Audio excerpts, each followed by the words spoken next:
ಸಂಭವಾಮಿ ಯುಗೆ ಯುಗೆ ಅಂತ. ಯಾವಾಗೆಲ್ಲ ಅನ್ಯಾಯ, ಅಕ್ರಮ, ಮೋಸ, ಹಿಂಸೆ ಜಾಸ್ತಿ ಆಗುತ್ತೋ ಆಗ ಒಬ್ಬನಲ್ಲ ಒಬ್ಬ ವ್ಯಕ್ತಿ ಅವತರಿಸಿ ಹುಟ್ಟಿ ಅದನ್ನು ಮಟ್ಟ ಹಾಕ್ತಾನೆ ಅಂತ.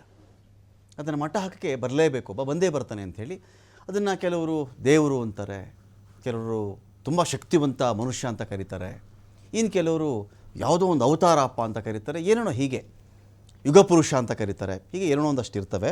ಪ್ರಶ್ನೆ ಏನು ಅಂತ ಹೇಳಿದ್ರೆ, ಇದೀಗ ಪಾಕಿಸ್ತಾನದ ಈ ನಡೆ, ಅವ್ರು ಬಿಡಿ ಯಾವತ್ತಿಗೆ ಎಲ್ಲೇ ಟೆರರಿಸ್ಟ್ ಆ್ಯಕ್ಟಿವಿಟೀಸ್ ಆದರೂ ಕೂಡ, ಅಟ್ಯಾಕ್ ಆದರೂ ಕೂಡ ಅವ್ರು ಹೇಳೋದು ಒಂದೇ ಮಾತು, ನಮಗೂ ಇದಕ್ಕೂ ಸಂಬಂಧ ಇಲ್ಲ. ಮೊನ್ನೆನೋ ಹಾಗೆ ಬಂತು ಆನ್ಸರು. ಆರ್ಟಿಕಲ್ 370 ತೆಗೆದ್ರಿ ನೀವು, ಅಬ್ರೋಗೇಷನ್ ಆಯ್ತದು. ತೆಗೆದ ಮೇಲೆ ಅಲ್ಲಿ ಕಾಶ್ಮೀರದವರು ಯಾರೋ ಮಾಡಿದ್ದಾರೆ, ಭಾರತದಲ್ಲಿ ಏನೇ ಇಂಥ ಕೃತ್ಯಗಳು ನಡೆದರೂ ಕೂಡ ನೀವು ನಮ್ಮೇಲೆ ಗುಬೆ ಕೂರಿಸ್ತೀರಾ ಅಂತ. ಇರಲಿ, ಇದಾದ ಮೇಲೆ ಈಗ ಎಲ್ಲರೂ ಮಾತಾಡ್ತಿರೋದು ಯುದ್ಧ ಆಗೇ ಬಿಡುತ್ತಾ, ಇನ್ನೇನು ಯುದ್ಧ ಮಾಡೇ ಬಿಡ್ತಾರೆ. ಆಗಲೇ ದಿಗ್ಬಂಧನ ಬೇರೆ, ಯುದ್ಧ ಬೇರೆ. ಟೆರರಿಸ್ಟ್ಗಳ ಮೇಲೆ ಆಕ್ರಮಣ ಮಾಡೋದು ಬೇರೆ, ಅವ್ರನ್ನ ಕೊಲ್ಲುವುದು ಬೇರೆ, ದೇಶಗಳೇ ಯುದ್ಧಕ್ಕೆ ಇಳಿಯುವುದು ಬೇರೆ. ದೇಶಗಳು ಇದಕ್ಕೆ ಯುದ್ಧನೇ ಮಾಡಿಬಿಡ್ತಾರಾ ಗೊತ್ತಿಲ್ಲ. ದಿಗ್ಬಂಧನ ನಡೀತಾ ಇದೆ. ಯಾವ ರೀತಿಯಲ್ಲಿ ಇಸ್ರೇಲ್ ತನ್ನ ನೆಲದಲ್ಲಿ ಆದಂಥ ಉಗ್ರಗಾಮಿಗಳ ಚಟುವಟಿಕೆಗೆ ಸಂಬಂಧಪಟ್ಟಂತೆ ಗಾಜಾ ಮೇಲೆ ದಿಗ್ಬಂಧನವನ್ನು ಹಾಕ್ಕೊಂಡು, ಗಾಜಾ ಮೇಲೆ ಅಥವಾ ಆ ಥರದ ಒಂದು ಉಗ್ರಗಾಮಿಗಳ ಮೇಲೆ ಅಟ್ಯಾಕನ್ನು ಮಾಡಿತ್ತೋ, ಉಗ್ರಗಾಮಿ ಮೇಲೆ ಅಟ್ಯಾಕ್ ಮಾಡ್ತಾ ಇದ್ದೀವಿ ಅಂತ ಹೇಳಿ ಗಾಜಾ ಮೇಲೆ ಅಟ್ಯಾಕ್ ಮಾಡಿತ್ತದು. ಅದೇ ರೀತಿಯಲ್ಲಿ ಇಲ್ಲಿ ಉಗ್ರಗಾಮಿಗಳ ವಿಷಯವನ್ನು ಇಟ್ಕೊಂಡು ಭಾರತ ಒಂದು ಯುದ್ಧಕ್ಕೆ ಸಜ್ಜಾಗ್ತಾ ಇದೆಯಾ, ಯುದ್ಧವೇ ನಡೆದು ಹೋಗುತ್ತಾ, ಈ ಥರದೊಂದಷ್ಟು ವಿಚಾರಗಳು ಇಲ್ಲಿ ಮುಂದಕ್ಕೆ ಬರ್ತಾ ಇದೆ. ಇವತ್ತಿನ ಕಾಲದಲ್ಲಿಯೂ ಕೂಡ ಯುದ್ಧವೇ ಅನಿವಾರ್ಯವ, ಅಥವಾ ಎಕನಾಮಿಕಲಿ ಕಟ್ಟಾಕ್ಬಿಟ್ರೂ ಸಾಕ, ಆರ್ಥಿಕವಾಗಿ ಕಟ್ಟಾಕ್ಬಿಟ್ರೆ ಸಾಕ. ಒಂದು ದೇಶ ಇನ್ನೊಂದು ದೇಶದ ಮೇಲೆ ಯುದ್ಧ ಮಾಡಿದ್ರೇ ಒಂದು ದೇಶ ಸರ್ವನಾಶವಾಗೋದ? ಏನಿಲ್ಲ. ಸಿಂಧೂ ನದಿಯನ್ನು ನಾವು ತಡೆ ಹಿಡ್ಕೊಂಡ್ರೆ ಸಾಕು ಅಂತ ಕೆಲವರು ಹೇಳ್ತಾರೆ. 80% ಪಾಕಿಸ್ತಾನ ಡಿಪೆಂಡ್ ಆಗಿರೋದೇ ಈ ನದಿಯ ಮೇಲೆ, ಅನ್ನಕ್ಕೆ, ಆಹಾರಕ್ಕೆ, ತಕ್ಕ ಮಟ್ಟಿಗೆ ಹಣಕ್ಕೆ, ಕುಡಿಯೋ ನೀರಿಗೆ, ಕೃಷಿಗೆ, ಎಲ್ಲದಕ್ಕೂ ಅಂತ ಹೇಳ್ತಾರೆ. ಹಾಗಾದರೆ ಈ ಥರನೂ ಕೂಡ ಮಾಡಬಹುದಾಗತ್ತಾ?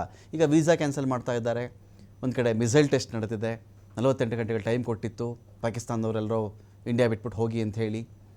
ಆರ್ಥಿಕ ನಷ್ಟದಲ್ಲಿರ್ತಕ್ಕಂಥ ಪಾಕಿಸ್ತಾನಕ್ಕೆ ಈಗಾಗಲೇ ನಡುಕ ಶುರುವಾಗಿದೆ ಅಂತ ಹೇಳ್ತಾರೆ. ಎಲ್ಲ ವಿಚಾರಗಳಿಗೆ ಸಂಬಂಧಪಟ್ಟಂತೆ ಡಿಬೇಟ್ ಶುರು ಮಾಡ್ತಾ ಇದ್ದೀವಿ. ಇದರಲ್ಲಿ ಪಾಲ್ಗೊಳ್ಳೋದಕ್ಕೆ ಮುಂದಿಗೆ ಗಿರೀಶ್ ಲಿಂಗಣ್ಣ ಅವರಿದ್ದಾರೆ, ರಕ್ಷಣಾ ತಜ್ಞರು. ಸ್ವಾಗತ ನಿಮಗೆ ಗಿರೀಶ್ ಲಿಂಗಣ್ಣ ಅವರು. ನಮಸ್ಕಾರ.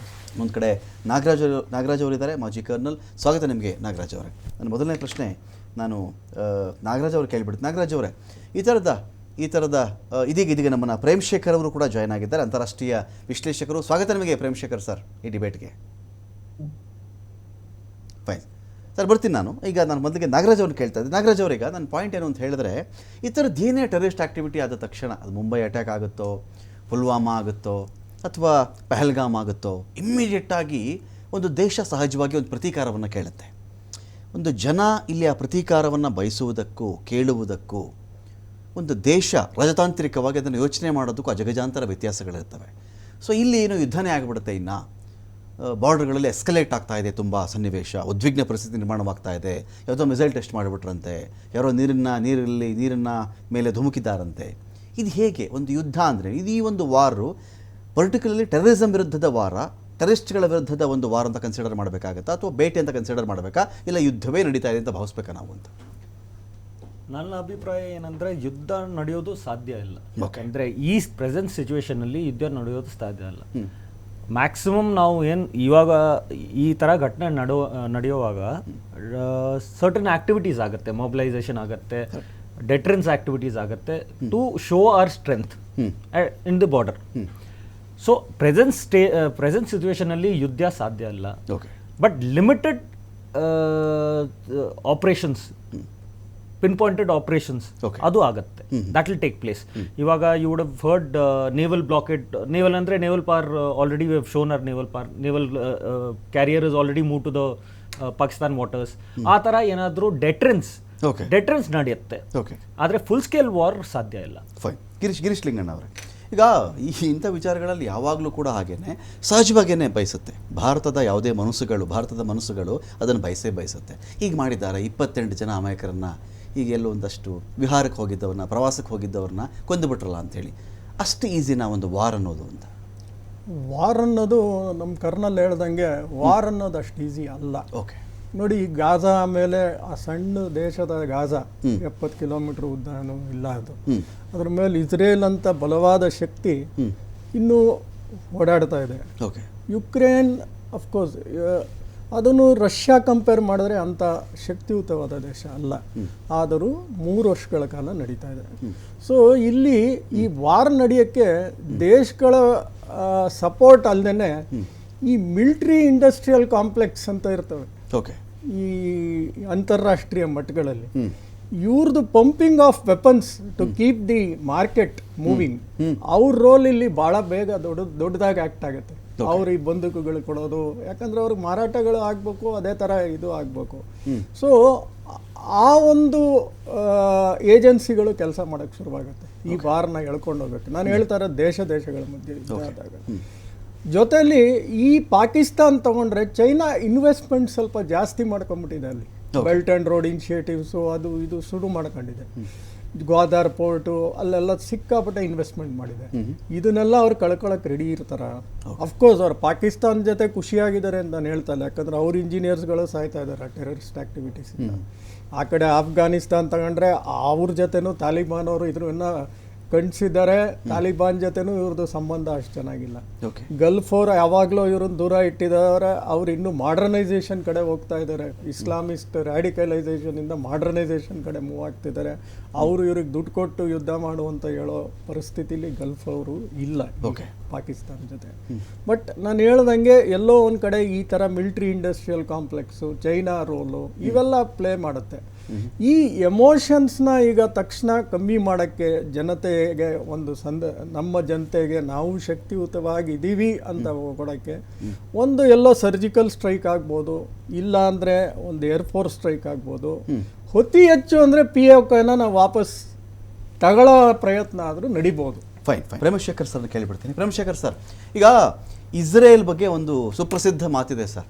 ಆ ದೇಶದ ಮೇಲೆ ಯಾರೇ ಅಟ್ಯಾಕ್ ಮಾಡಿದ್ರು ಆ ದೇಶದ ನಾಗರಿಕರನ್ನು ಇಡೀ ವಿಶ್ವದ ಯಾವುದೇ ಭೂಭಾಗದಲ್ಲಿ ಕೊಂದರೂ ತೊಂದರೆ ಕೊಟ್ಟರು ಅವ್ರನ್ನ ಅವ್ರು ಎಂಥದ್ದೇ ಬಿಲದಲ್ಲಿ ಅಡಗಿದ್ರು ಕೂಡ ಅವ್ರು ಹೋಗಿ ಹುಡುಕಿ ಸಾಯಿಸ್ತಾರೆ ಅಂತ ಒಲಿಂಪಿಕ್ಸ್ ಘಟನೆಯೂ ಸೇರಿ ನಾನು ಮಾತಾಡ್ತಾ ಇದ್ದೀನಿ sir.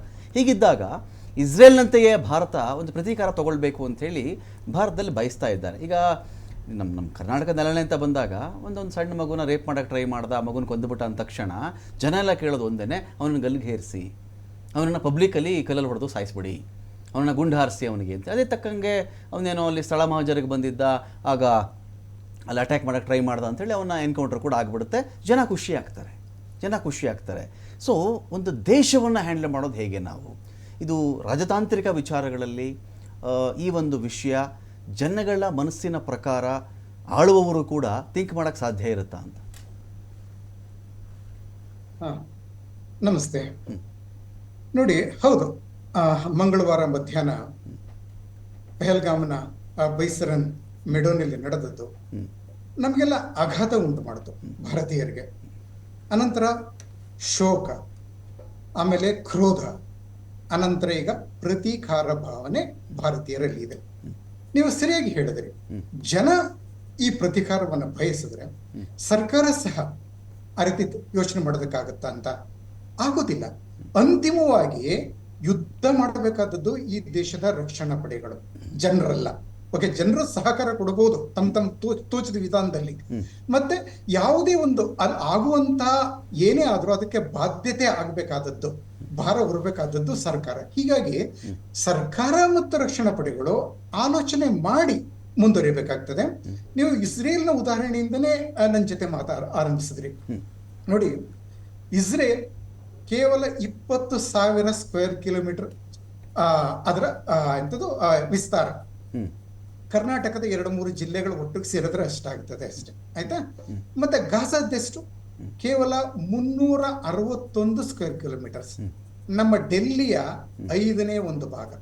Delhi union territory capital city ಇದೆಯಲ್ಲ, ಅದರ 5ನೇ ಒಂದು ಭಾಗ ವಿಸ್ತಾರದಲ್ಲಿ. ಓಕೆ, ಸೊ ಹೀಗಾಗಿ ಮತ್ತೆ ಇಸ್ರೇಲ್ ಏನ್ ಮಾಡಿದೆ, ತನ್ನ ಒಂದು ಐರನ್ ಡೋಮ್ ಮತ್ತೆ ವರ್ಷದ ಹಿಂದೆ ಐರನ್ ಬೀಮ್, ಆ ಒಂದು ಸುರಕ್ಷಾ ಕವಚವನ್ನ ಅದು ಮಾಡಿಕೊಂಡಿದೆ. ನಾವು 32 ಲಕ್ಷ ಸ್ಕ್ವೇರ್ ಕಿಲೋಮೀಟರ್ ಟೆರಿಟರಿ ಅಥವಾ ಪಾಕಿಸ್ತಾನದ ಎಲ್ಲ ಮಿಸೈಲ್ಗಳು ನಮ್ಮ ಎಲ್ಲಾ ಭಾಗಗಳಿಗೂ ಬರಬಲ್ಲವು. ಓಕೆ, ಅವರದ್ದು ಶಾಹಿನ್ 1 ಶಾಹಿನ್ 2 ಇವೆಲ್ಲ. ಈಗ ಅಂಥದ್ದೊಂದು ಐರನ್ ಬೀಮ್ ನಮ್ಮಿಂದ ಕಷ್ಟ ಇದೆ, ಐರನ್ ಡೋಮ್ ಸಹ ನಮ್ಮಿಂದ ಆಗಿಲ್ಲ. ಮತ್ತೆ ಪಾಕಿಸ್ತಾನ 8,03,000 ಸ್ಕ್ವೇರ್ ಕಿಲೋಮೀಟರ್ ಇಟ್ಟಿದೆ. ಗಾಜಾಗೆ ಅದನ್ನ ಕಂಪೇರ್ ಮಾಡಿ, 361 ಕಿಲೋಮೀಟರ್ ಗಾಜಾ ಇಲ್ಲಿ, 8,03,000 ಸ್ಕ್ವೇರ್ ಕಿಲೋಮೀಟರ್ ಪಾಕಿಸ್ತಾನ ಇಲ್ಲಿ. ಅಷ್ಟನ್ನು ಸಹ ನಾವು ನೀವೇ ಪ್ರಾರಂಭದಲ್ಲಿ ಹೇಳಿದ ರೀತಿ ಇಷ್ಟೊಂದು 1.5 ವರ್ಷ ಆದ್ರೂ ಸಹ ಗಾಜಾದಲ್ಲಿ ಇಸ್ರೇಲ್ ತನ್ನ ಗುರಿಯನ್ನ ಪೂರ್ಣವಾಗಿ ಸಾಧಿಸೋದಕ್ಕಾಗಿಲ್ಲ. ಅಷ್ಟೆಲ್ಲ ಇದ್ರು ಇಸ್ರೇಲ್ನಲ್ಲಿ. ಓಕೆ, ಆದ್ರೆ ಈ ಅಂಥದನ್ನ ಇಂಡಿಯಾ ಪಾಕಿಸ್ತಾನದಲ್ಲಿ ಅದನ್ನ ಮಾಡಬಹುದು ಅಂತ ನಾವು ಎಕ್ಸ್ಪೆಕ್ಟ್ ಮಾಡೋದು ಕಷ್ಟ ಆಗ್ತದೆ. ಮತ್ತೆ ಪಾಕಿಸ್ತಾನದಲ್ಲಿ ಅದು 7 ಲಕ್ಷ ಸೋಲ್ಜರ್ಸ್ ಇರುವಂತಹ ಒಂದು ದೊಡ್ಡ ಸೇನೆ ಅದು. ಓಕೆ, ಅದರ ಫೈಟಿಂಗ್ ಕೇಪಬಿಲಿಟಿ, ಎಸ್, ನಾನು ಅದ್ರ ಬಗ್ಗೆ ನಾವೀಗ ಮಾತಾಡೋದು ಬೇಡ. ಅದು ಸರಿ ಇರ್ಬೋದು, ಇಲ್ಲದೆ ಇರ್ಬೋದು, ಆಯ್ತು, ಅದು different thing all together. But look at the number. Okay, nearly actually 6.5 to 7 lakh men in uniform. ಇಂಥದ್ದು ಅಂತರ ಜೊತೆಯಲ್ಲಿ ನಾವು ನೇರವಾಗಿ ಯುದ್ಧಕ್ಕೆ ಇಳಿದ್ರೆ, ಮತ್ತೆ ಪಾಕಿಸ್ತಾನದ ಆ ಒಂದು ಮಿಲಿಟರಿ ಕೇಪಬಿಲಿಟೀಸ್ ನೋಡಿ, ಅವರಲ್ಲಿ F-16 ಇವೆ. ಅವು 40 ವರ್ಷ ಹಳೆಯವು ನಿಜ, ಆದ್ರೆ they can be still used. Okay, ಮತ್ತೆ ಮೊನ್ನೆ ಟೆರರಿಸ್ಟ್ಗಳು ಉಪಯೋಗಿಸಿದ್ದನ್ನ ಕೆಲವು ವೆಪನ್ಸ್ ನೋಡಿ, AK-47 ಅಷ್ಟೇ ಅಲ್ಲ, M4 ಕಾರ್ಬೈನ್ ಅಸಾಲ್ಟ್ ರೈಫಲ್ಸ್, ಅದು ಅಮೆರಿಕನ್ ಆರ್ಮಿಯಲ್ಲಿ ಇರುವಂತದ್ದು. ಇವ್ರಿಗೆ ಸಿಕ್ಕಿರೋದು ಬಹುಶಃ ಅದು ಕಾಬೂಲ್ನಲ್ಲಿ ಬಿಟ್ಟು ಹೋದ್ರಲ್ಲ ಅಮೆರಿಕನ್ಸ್, ಅದಿರ್ಬೋದು. ಅಂದ್ರೆ ಟೆರರಿಸ್ಟ್ ಅಲ್ಲಿ ಇಂಥದೆಲ್ಲ ಇರೋದಾದ್ರೆ ಆಕ್ಚುಲಿ ಸೋಲ್ಜರ್ಸ್ ಏನೇನೆಲ್ಲ ಇರಬಹುದು.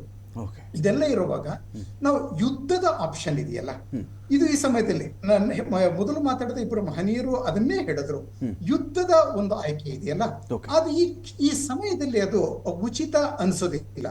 ಆದ್ರೆ ನಿನ್ನೆ ಮಧ್ಯಾಹ್ನ ತನಕ ನಾನು ಚಾನೆಲ್ಗಳಲ್ಲಿ ಇದನ್ನೇ ಹೇಳ್ತಾ ಇದ್ದೆ. ಆದ್ರೆ ನಿನ್ನೆ ರಾತ್ರಿ ನಡೆದಂತ ಘಟನೆಗಳನ್ನ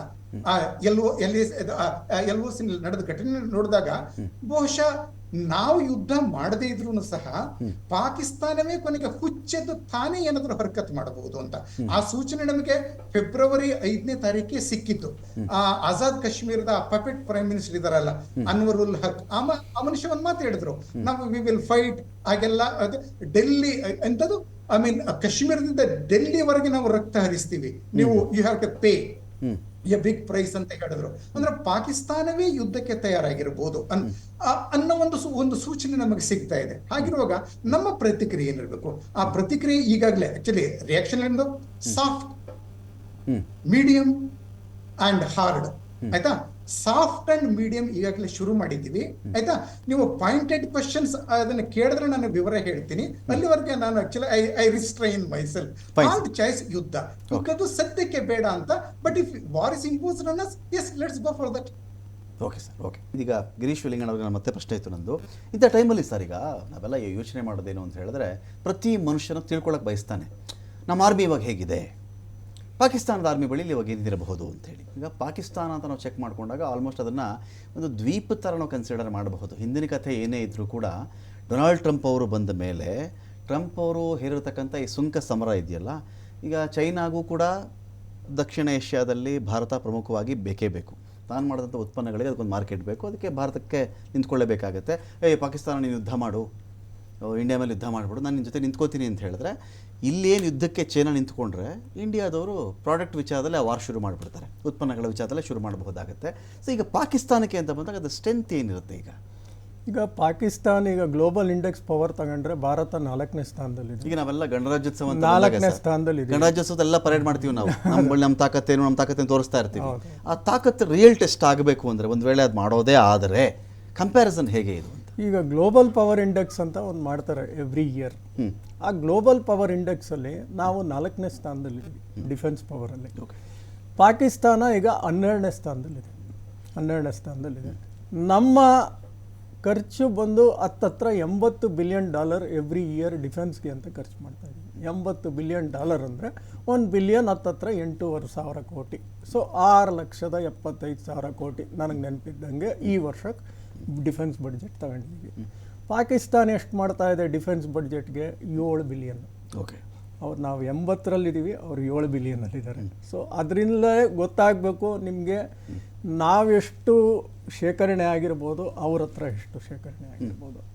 ಆಮೇಲೆ ನಮ್ಮಲ್ಲಿ ಆತ್ಮನಿರ್ಭರತ ಅನ್ನೋದು ಭಾಳ ಪ್ರಮೋಟ್ ಮಾಡ್ತಾ ಇದ್ದೀವಿ. ಅಫ್ಕೋರ್ಸ್ ಈಗ ನೋಡಿರ್ಬೋದು ನೀವು ಟ್ಯಾಕ್ಸ್ ಅಂತ ಬರ್ತಾ ಇದೆ, ಆರ್ಟಿಲರೀಸು, ಈ LNT ಅವ್ರದ್ದು, ನಮ್ಮ ಟಾಟಾಸ್ ಅವ್ರದ್ದೆಲ್ಲ ಬರ್ತಾ ಇದೆ ಈಗ. So we R improving day by day. Even missile support ನಮಗೆ ಈಗ ಬರಾಕ್ 8 ಇಂಥವೆಲ್ಲ ಇಸ್ರೇಲಿಂದ ನಮಗೆ ಭಾಳ ಸಪೋರ್ಟ್ ಬರ್ತಾ ಇದೆ. So we are developing the technology. Almost every 2 months ಒಂದೊಂದು missile we are just launching and we are testing their trials ಮಾಡ್ತಾನೆ ಬರ್ತಾ ಇದ್ದೀವಿ. ಸೊ ಆ ಗುಂಡಿ ಹೊಡೆಯುತ್ತಾ. ಆಮೇಲೆ ಬ್ರಹ್ಮೋಸ್ ಇಸ್ ಆಲ್ಸೋ ನಾವು ತುಂಬಾ ಕೇಪಬಿಲಿಟಿ ಇದ್ದೀವಿ. ನೋಡಿ, ಒಂದು 3-4 years ಹಿಂದೆ ಬ್ರಹ್ಮೋಸ್ ಹೋಗಿ ಬಿದ್ದು ಪಾಕಿಸ್ತಾನಲ್ಲಿ. ಅವ್ರಿಗೆ ಬ್ರಹ್ಮೋಸ್ ಅದು ಖಾಲಿ ಹೆಡ್ ಏನು ಇರಲಿಲ್ಲ ಅದರಲ್ಲಿ. ಬಟ್ ಅವ್ರಿಗೆ ಭಯ ಆಗಿದ್ದು ಇದೇನಪ್ಪ ಈ ಮಿಸೈಲ್ ಬಂದಿದೆ ನಮ್ಗೆ ಗೊತ್ತಾಗ್ಲಿಲ್ವಲ್ಲ ಇಲ್ಲಿಗೆ. ಸೊ ಆ world's fastest missile, subsonic missiles ಅದು, ಅಂದರೆ less than 3 times the speed of the sound. ಬಾರ್ಡ್ರಿಂದ ಒಂದು 60 km ಸ್ಪೀಡಲ್ಲಿ ಹೋದ್ರೆ ಲಾಹೋರ್ ಸಿಕ್ಬಿಡುತ್ತೆ ನಮಗೆ ಒಂದು ಗಂಟೆಯಲ್ಲಿ. ಸೊ ಆ ಬ್ರಹ್ಮೋಸ್ ಮಿಸೈಲ್ ನಾವು ಏರಲ್ಲೂ ಲಾಂಚ್ ಮಾಡ್ತೀವಿ, ಲ್ಯಾಂಡಲ್ಲೂ ಲಾಂಚ್ ಮಾಡ್ತೀವಿ, ಇತ್ಲಾಗೆ ಸಮುದ್ರದಿಂದನೂ ಲಾಂಚ್ ಮಾಡ್ತೀವಿ. ಈ ಥರ world's fastest cruise missiles, which of course it's nuclear ಅಲ್ಲ, nonnuclear missiles, but it can cost lot of damage. So submarines ತಗೊಂಡ್ರೆ ನಮ್ಮ ಹತ್ರ ಜಾಸ್ತಿ ಇದೆ. ವಾರ್ಶಿಪ್ಸ್ ತಗೊಂಡ್ರೆ ನಮ್ಮ ಹತ್ರ 238 ತನಕ ಇದೆ, ಅವ್ರ ಹತ್ರ 100-120 ಇದೆ. ಆರ್ಟಿಲರೀಸ್ ತಗೊಂಡ್ರೆ ಅವರು ನಮ್ಮ ಅಫ್ಕೋರ್ಸ್ ಒಂದು ಸುಮಾರು 10 ಹತ್ರ ಸೇಮ್ ಇದ್ದೀವಿ. ಸೊ ಈ ಥರ ನಂಗೆ ಜ್ಞಾಪಕ ಇರೋಷ್ಟು ಹೇಳ್ತಾ ಇದ್ದೀನಿ. ಸೊ ಇದೆಲ್ಲ ನೋಡೋಕೆ ಹೋದರೆ we have more capability. We need not have to compare it with Pakistan what we are ಅನ್ನೋದು ನಾವೇನು ತೋರಿಸ್ಕೊಳ್ಳೋದು ಬೇಕಿಲ್ಲ. ಬಟ್ ವಾರ್ ಅಂತ ಶುರುವಾದಾಗ these capabilities alone does not matter. ಈಗ ಈ ನ್ಯೂಕ್ಲಿಯರ್ ವಾರ್ ಹೆಡ್ಸ್ ತೊಗೊಂಡ್ರೆ ಪಾಕಿಸ್ತಾನ ಹತ್ರನೂ 170 ಇದೆ, ನಮ್ಮ ಹತ್ರನೂ ಒಂದು 200 ಅಷ್ಟಿದೆ. Of course the technology advance is more in us. ಒಂದು ನಾಗರಾಜ್ ಅವರೇ, ಈಗ ಗಂಡನನ್ನು ಕಳಕೊಂಡಂತಹ ಪತ್ನಿ ಒಂದು ಮಾತು ಹೇಳ್ತಾ ಇದ್ರು, ಇನ್ಮೇಲೆ ಇಂಡಿಯನ್ಸನ್ನು ಅದೇನು ಸರ್ ನಮ್ಮ ನೆಲದಲ್ಲಿ ಬಂದು ನಮ್ಮನ್ನೇ ಹಿಂಗೆ ಹೊಂದಿದ್ದಾರೆ ಅವರು, ಇನ್ಮೇಲೆ ಭಾರತೀಯರನ್ನ ಮುಟ್ಟೋಕ್ಕೂ ಹೆದರ್ಕೊಳ್ಬೇಕು ಅಂತ ಪಾಠ ಕಲಿಸ್ಬೇಕು ಅಂಥೇಳಿ. ಇಲ್ಲಿ ವೃಕ್ಷದ ಬೇರ, ಒಂದು ಮರದ 4-5 ಎಲೆಗಳ ಅಂತ ಈ ಆಪ್ರೇಷನ್ ಅಂತ ಬಂದಾಗ ನೋಡಿ, ಪ್ರೇಮಶೇಖರ್ ಸರ್ ತುಂಬ ಚೆನ್ನಾಗಿ ಹೇಳ್ತಾ ಇದ್ರು. ಶೋಕ ಇತ್ತು, ಕ್ರೋಧ ಮಡುಗಟ್ತಾ ಇತ್ತು.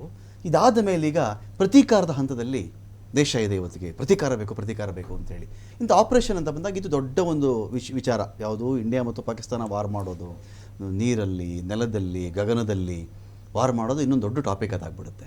ಸದ್ಯಕ್ಕೆ ವಿಶ್ವದಲ್ಲಿ ಆಗ್ತಿರತಕ್ಕಂಥ ದೊಡ್ಡ ಗಾಯಗಳೇ ಸಾಕು. ಗಾಜಾ ಪಟ್ಟಿಲಿ ಒಂದು ದೊಡ್ಡ ಗಾಯ, ಇಸ್ರೇಲಲ್ಲಿ ಒಂದು ದೊಡ್ಡ ಗಾಯ, ಈ ಕಡೆ ರಷ್ಯಾದಲ್ಲಿ ಒಂದು ದೊಡ್ಡ ಗಾಯ, ಯುಕ್ರೇನಲ್ಲಿ ಒಂದು ದೊಡ್ಡ ಗಾಯ. ಇಂಥ ಗಾಯಗಳ ಮಧ್ಯೆ ಇನ್ನೊಂದು ವಾರ್ಗೆ ವಿಶ್ವದಲ್ಲಿ ಬಹುಶಃ ಯಾರೊಬ್ಬರು ರೆಡಿ ಇರಲಿಕ್ಕಿಲ್ಲ. ಆಪ್ರೇಷನ್ ಅಂತ ಬಂದಾಗ ನೀವು ಒಬ್ಬ ಸೋಲ್ಜರ್ ಆಗಿದ್ದಂಥವರು, ಈ ಆಪ್ರೇಷನಲ್ಲಿ ಟೆರರಿಸ್ಟ್, ಈಗ ಜನಗಳಿಗೆ ಬೇಕಿರುತ್ತೆ ಇಮ್ಮಿಡಿಯೇಟ್ ಆಗಿ ಆ 4 ಜನ ಒಂದು ಗ್ರೂಪ್ ಫೋಟೋಲ್ಲಿ ಕಾಣಿಸ್ಕೊಳ್ತಾರಲ್ಲ, ಅವರ ತಲೆಗಳು ನಾವು ಫಸ್ಟ್ ನೋಡಬೇಕು ಅಂತ. ಯಾರ್ಯಾರು ಕೊಂದಿದ್ರು ಆ 28 ಜನನ ಒಬ್ಬನ್ನು ಬಿಡಬಾರ್ದು ಅಂತ ಹೇಳಿ. ಇದನ್ನು ನಾವು ಭಿನ್ನವಾಗಿ ನೋಡೋದು ಹೇಗೆ? ಒಂದು ವಾರದಿಂದ ಈ ಆಪ್ರೇಷನ್ ಭಿನ್ನವಾಗಿ ನೋಡೋದು ಹೇಗೆ?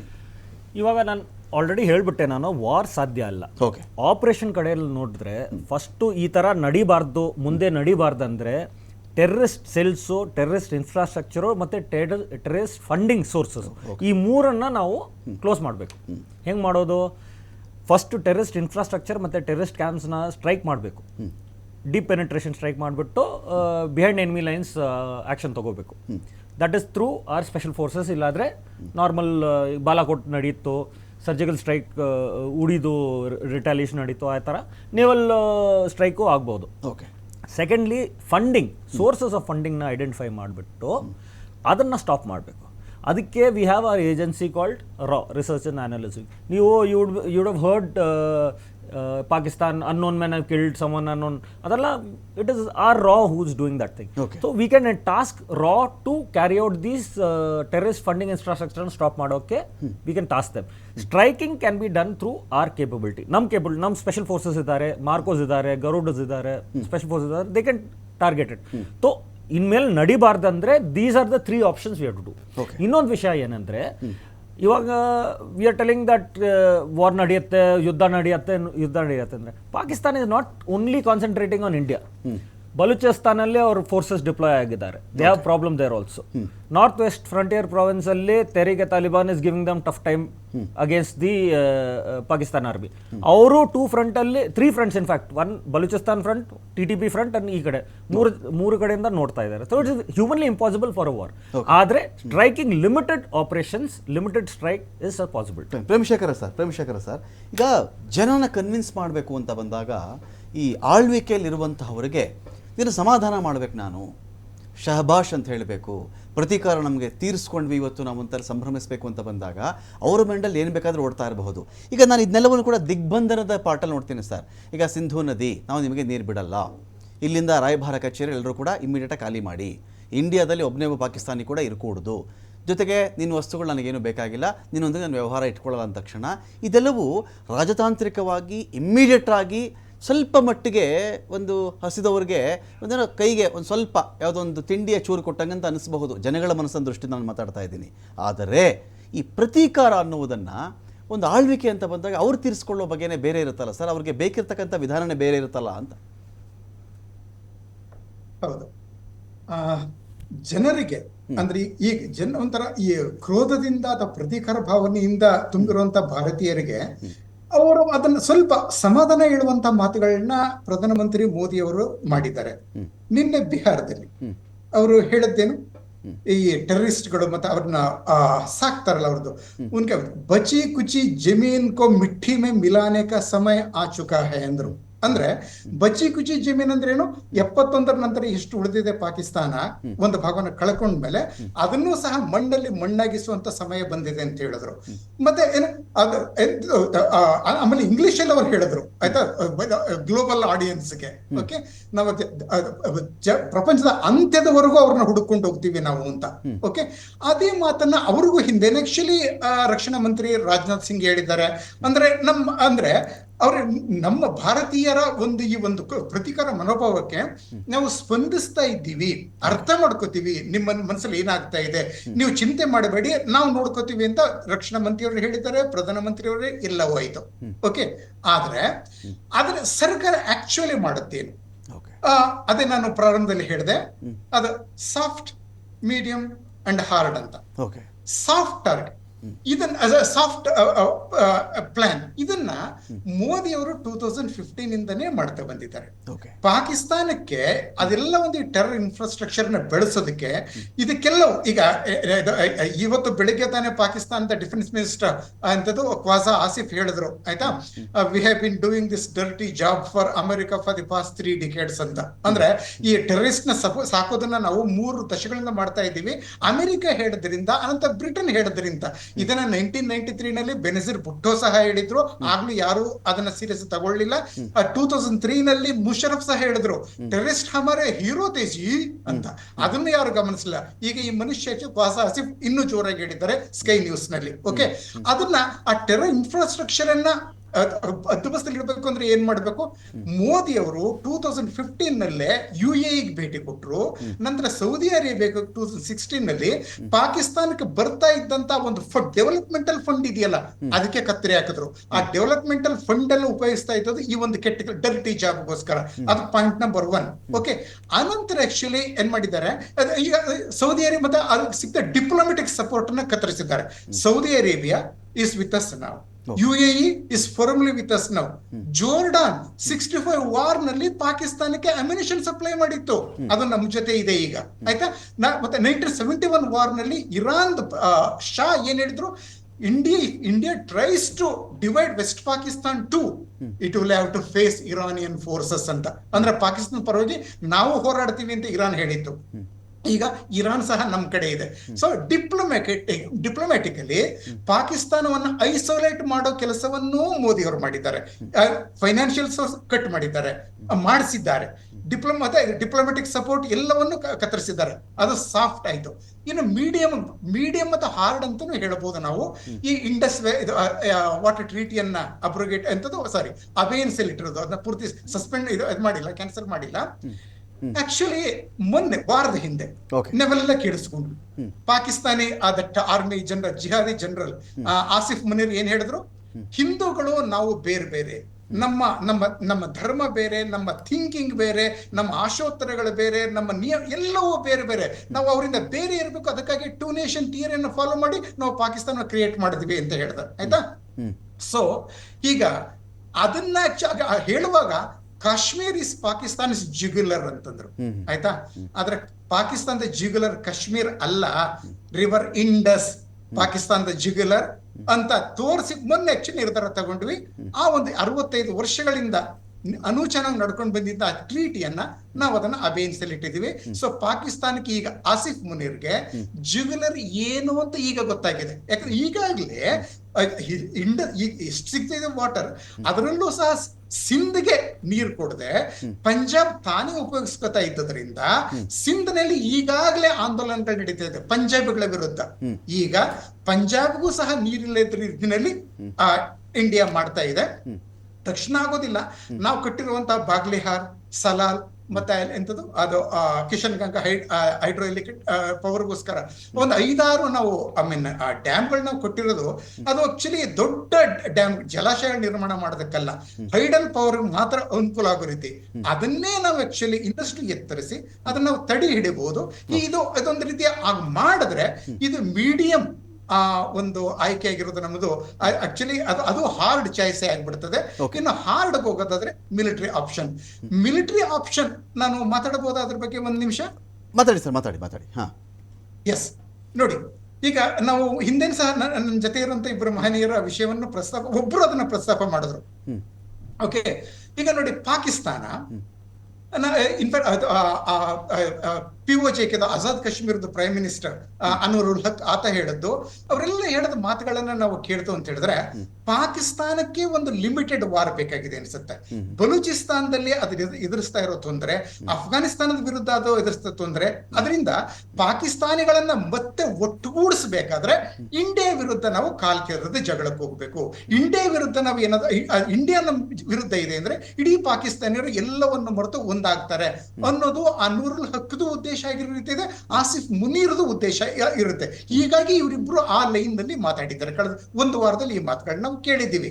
ಆದ್ರೆ ನಾವು ಒಂದನ್ನು ಯೋಚನೆ ಮಾಡಬೇಕು.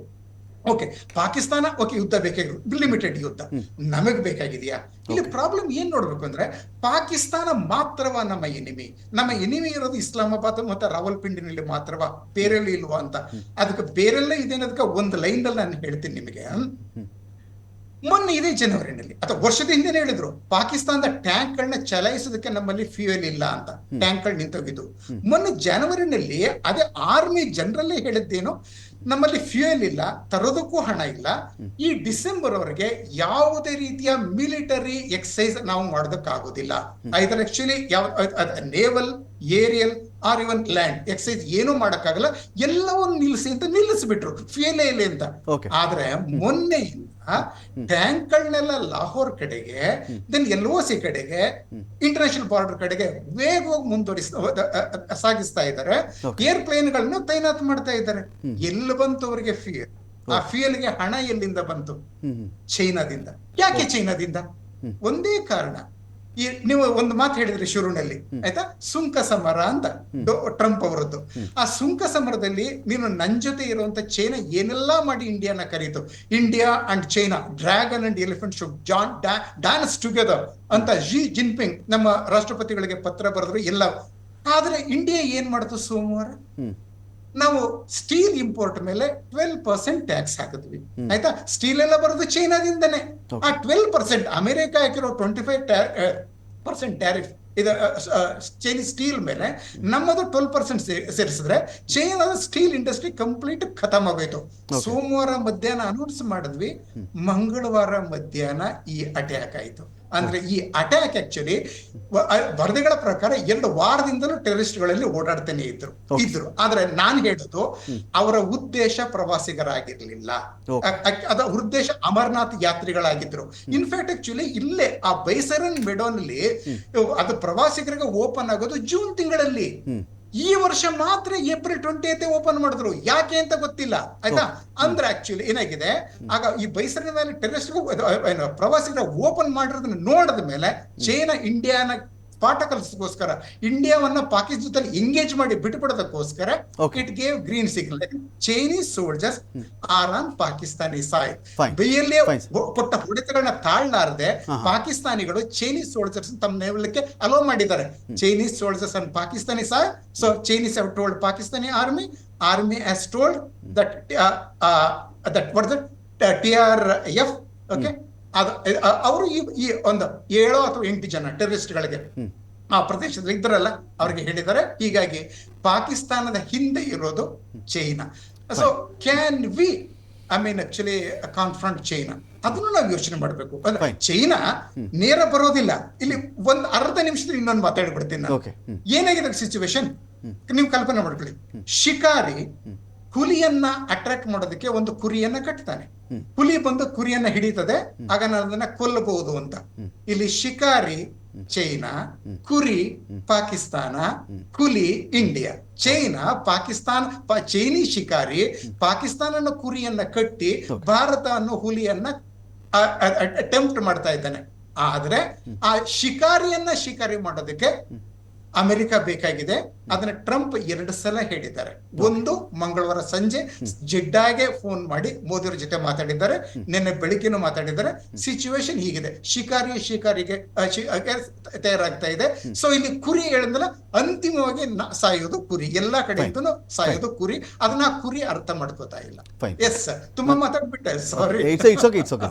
ಹರೀಶ್ ಲಿಂಗಣ್ಣ ಅವರೇ, ಇನ್ನೊಂದು ಪ್ರಶ್ನೆ ನಂದೇನಿತ್ತು ಅಂತ ಹೇಳಿದ್ರೆ, ಎಲ್ಲಿದ್ದೀವಿ ನಾವು ಇವತ್ತಿಗೆ ಈ ಒಂದು ವಾರ್ ಸನ್ನಿವೇಶದಲ್ಲಿ? ನಮ್ಮ ಸ್ಟ್ಯಾಂಡ್ ಏನಾಗಿರುತ್ತೆ, ನಮ್ಮ ಕೆಪಾಸಿಟಿ ಏನು ಅಂತ ಬಂದಾಗ ಅಫ್ಕೋರ್ಸ್ ಯಾರಿಗೇ ಆದರೂ ಗೊತ್ತಿರತಕ್ಕಂಥ ವಿಚಾರ, ಪಾಕಿಸ್ತಾನಕ್ಕಿಂತ ನಾವು ಬಹಳ ಬಹಳ ಮುಂದೆ ಇದ್ದೀವಿ ಅಂತ ಹೇಳಿ. ಈಗ ಇಸ್ರೇಲ್ ಅಂತ ಬಂದಾಗ ಸುತ್ತಮುತ್ತ ಇಸ್ರೇಲು ಯಾವ ದಿಕ್ಕಿಗೆ ಕಡೆ ತಿರುಗಿದ್ರು ಅಲ್ಲೊಬ್ಬ ದುಶ್ಮನ್ ಇದ್ದಾನೆ. ಇಸ್ರೇಲ್ಗೆ ಯಾವ ದಿಕ್ಕಿಗೆ ತಿರುಗಿದ್ರು ಒಬ್ಬ ದುಶ್ಮನ್ ಇದ್ದಾನೆ. ಇಸ್ರೇಲ್ ನಮ್ಮ ಸ್ವಲ್ಪ ಗೆಳೆಯ, ಸ್ವಲ್ಪ ಹೆಲ್ಪ್ ಮಾಡ್ತಾನೆ, ಅವನು ಟೆಕ್ನಾಲಜಿ ಕೊಡ್ತಾನೆ ನಮಗೆ, ಅದು ಇದು ಅಂತೆಲ್ಲ ಇದೆಯಲ್ಲ. ಒಂದು ವೇಳೆ ಯುದ್ಧ ಸಂಭವಿಸಿದ್ದು ನಿಜವೇ ಆದರೆ ಅದರ ಸಾಧ್ಯತೆ ನಾನು 1000ರಲ್ಲಿ 1ನೇ ಭಾಗನೂ ಇಲ್ಲ ಅಂತ ಹೇಳ್ತೀನಿ.